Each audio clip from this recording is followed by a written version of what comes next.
નમસ્તે મિત્રો, શ્રી શિવાય નમસ્તુભ્યમ. તો આજે આપણે એકદમ ટેસ્ટી અને એકદમ સરસ રીતે આપણે બેંગોલી મીઠાઈ બનાવવાના છે અને તે એકદમ સરળ રીતે છે. તો તેની રેસીપી જોવા માટે મારી ચેનલને લાઇક, શેર અને સબસ્ક્રાઈબ કરી લેજો, જેથી તમને મારા નવા વિડીયોની નોટિફિકેશન મળતી રહેશે. તો આપણે કઢાઈ લેવાની છે પહેલાં, અને એની અંદર આપણે 1 લીટર જેટલું દૂધ અંદર ઉમેરી લઈશું. દૂધ આપણે આખું દૂધ લેવાનું છે, પતલું દૂધ નથી લેવાનું. અને દૂધને આપણે સારી રીતે આપણે એને ગરમ થવા દઈશું. તો તમે જોઈ શકો છો કે આપણું દૂધ એકદમ સરસ રીતે ગરમ થાય છે. તો આપણે એને બરાબર આપણે પહેલાં હલાવી લઈશું એને, અને સરસ રીતે આપણે કમ્પ્લીટ રીતે ઉકળે છે ત્યાં સુધી આપણે 1 લીંબુનો રસ લેવાનો છે, અને એની અંદર આપણે થોડું પાણી અંદર ઉમેરી લેવાનું છે કમ્પ્લીટ રીતે. અને આપણું આ દૂધ ઉકળે છે તો આપણે ધીમે ધીમે આપણે એના અંદર લીંબુનો રસ આપણે ઉમેરીશું થોડો થોડો કરીને. એક સાથે આપણે ઉમેરવાનું નથી, થોડો થોડો કરીને આપણે ઉમેરી લઈશું. તો આપણે આવી રીતે હલાવશું એટલે ધીમે ધીમે એ ફાટશે. તો હજુ આપણે એના અંદર હજુ થોડુંક આપણે લીંબુનો રસ છે એ આપણે અંદર ઉમેરીશું. તો આપણે 1 મોટા લીંબુનો રસ લીધેલો છે. તો આપણે આવી રીતે હલાવતા રહીશું આવી રીતે. તો તમે જોઈ પણ શકો છો આવી રીતે થોડું થોડું આપણે હલાવીએ છીએ તે ફાટવાની તૈયારી થઈ ગઈ છે દૂધની. તો આવી રીતે એને આપણે બરાબર આપણે એને 2-5 મિનિટ જો આપણે એને ગરમ થવા દઈશું, જેથી દૂધ આખું ફાટી જશે બરાબર. તેવી રીતે આપણે જોઈ શકો છો તમે દૂધ ફાટવાની તૈયારી થઈ ગઈ છે. તો આપણે આવી રીતે 2-5 મિનિટમાં આપણું દૂધ આખું ફાટી જશે. તો તમે જોઈ પણ શકો છો એકદમ સરસ રીતે દૂધ આખું ફાટી ગયું છે, અને એનો જે માવો છે બધો આપણો એક સાઈડ પર થઈ ગયો છે. તો આપણે આવી રીતે કપડું આપણે કોટનનું લઈ લઈશું, અને પતલું કપડું છે, અને આપણે એ રીતે ચાણો મૂકીને આવી રીતે એના અંદર બધું આપણે માવો બધો આપણે એ રીતે કાઢી લેવાનો છે. તેનું પાણી આપણે બધું કાઢી લઈશું, અને આપણે ઠંડુ પાણી નાખીને આવી રીતે આપણે બરાબર બધું આપણે ધોઈ નાખવાનું છે આવી રીતે. તો કમ્પ્લીટ રીતે આપણે ધોઈ નાખવાનું છે, જેથી એની ખટાશ પણ ના હોય એ બધું આપણે નીકળી જશે. તો આવી રીતે 2 પાણીથી આપણે કમ્પ્લીટ રીતે ધોઈ નાખ્યું છે, અને બરાબર આપણે એનું પાણી કાઢી લઈશું. અને આપણે એને વધારે નહીં, આપણે એને અડધો કલાક માટે આપણે એને રેસ્ટ આપી લઈશું.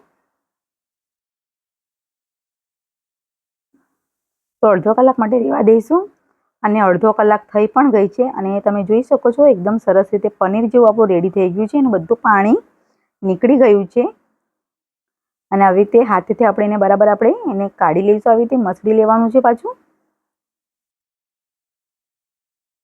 તો તમે જોઈ શકો છો આપણે બધું આપણે એને એકદમ છૂટું કરી નાખેલું છે, અને આપણે હાથની જે હથેળી છે એનાથી આવી રીતે કમ્પ્લીટ આપણે એક સાઈડ પર આવી રીતે મસળવાનું છે આવી રીતે. એકદમ દબાઈને આપણે મસળી લઈશું બરાબર કમ્પ્લીટ રીતે. તો તમે જોઈ પણ શકો છો એવી રીતે આપણે 5-10 મિનિટ સુધી આપણે કમ્પ્લીટ રીતે કરવાનું છે, જેથી એકદમ સરસ રીતે લીસું થઈ જાય ત્યાં સુધી આપણે એને મસળવાનું છે. તો તમે દેખાય છે કે એકદમ સરસ રીતે લીસું થઈ ગયું છે. તો આવી રીતે કમ્પ્લીટ રીતે બધું આપણે 10 મિનિટ સુધી આપણે કમ્પ્લીટ રીતે આવી રીતે કર્યું છે, અને એકદમ લીસું એમ કમ્પ્લીટ રીતે થઈ ગયું છે. અને આપણે એને આવી રીતે કમ્પ્લીટ રીતે સાઈડ પર કરી લઈશું, અને આપણે એના અંદર દળેલી ખાંડ છે એ આપણે વધારે નહીં, આપણે 2 ચમચી જેટલી જ અંદર ઉમેરવાની છે, વધારે ઉમેરવાની નથી. તો 2 ચમચી જેટલું આપણે એના અંદર દળેલી ખાંડ અંદર ઉમેરી છે, અને એની અંદર હજુ આપણે પાછું મિક્સ કરી લેવાનું છે.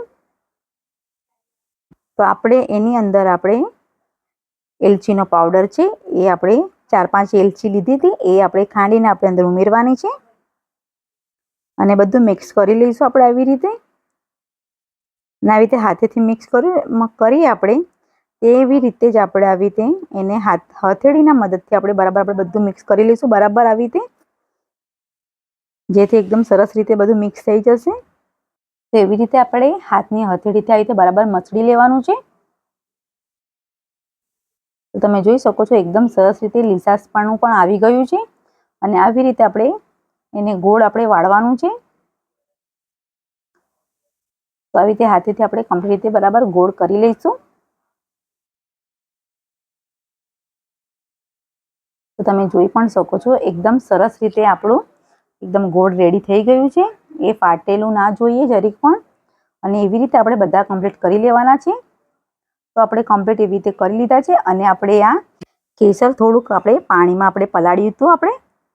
એવી રીતે આપણે એને લઈશું અને આવી રીતે આપણે એક ટપકો આવી રીતે અંદર લગાવી લઈશું બરાબર. તો કમ્પ્લીટ રીતે બધામાં આપણે આવી રીતે થોડું થોડું લગાવી લેવાનું છે આવી રીતે.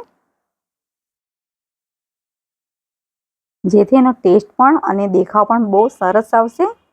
તો આપણે આ કમ્પ્લીટ રીતે આપણે સંદેશ મીઠાઈ થઈ ગઈ છે આપણી આ બેંગોલી.